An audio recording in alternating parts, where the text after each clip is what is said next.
கிறிஸ்துவுக்குள் அன்பானவர்களே, இன்றைய காலை வேத தியானம் சங்கீதம் 37:5. உன் வழியை கர்த்தருக்கு ஒப்புவித்து அவர் மேல் நம்பிக்கையாயிரு, அவரே காரியத்தை வாய்க்க பண்ணுவார்.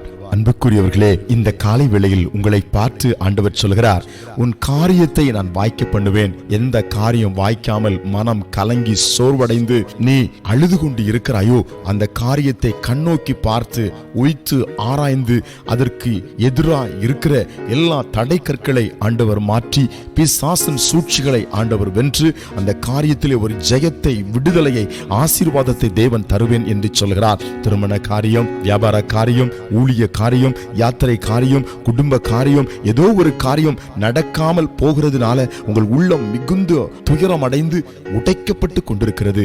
கர்த்தர் இந்த காலை வேளையில் உங்களை பார்த்து திரும்ப திரும்ப சொல்கிறார், நான் உன் காரியத்தை வாய்க்க பண்ணுவேன். ஆனால் ஒரு நிபந்தனை ஆண்டவர் நமக்கு சொல்கிறார், உன் வழியை எனக்கு ஒப்புவிக்க வேண்டும். நீ போகிற பாதையிலே போராட்டங்கள், நீ போகிற பாதையிலே பாவம், நீ போகிற பாதையிலே தெய்வ பயம் இல்லாமல் இருக்கிறது. உன் வழி எனக்கு பிரியமாய் இருந்தால் நிச்சயமாய் உன் காரியங்களை நான் வாய்க்க பண்ணுவேன் என்று இந்த காலை வேளையிலே கர்த்தர் உங்களுக்கு வாக்கு தத்தத்தை உரைக்கின்றார். சொர்ந்து போகாதிருங்கள். இப்பொழுதே ஆராய்ச்சி பண்ணி பாருங்கள், என் வழி எப்படி இருக்கிறது? கர்த்தருக்கு பிரியமான வழியா இருக்கிறதா? கர்த்தரோடு நான் பயணம் செய்கிறேனா? கர்த்தரோடு என்னுடைய வாழ்க்கையை நான் நடத்தி கொண்டு இருக்கிறேனா என்று ஆராய்ந்து பாருங்கள். வழியில் இருக்கிற மாறுபாடுகளை, பொல்லாத பாவ கிரியைகளை அகற்றுங்கள்.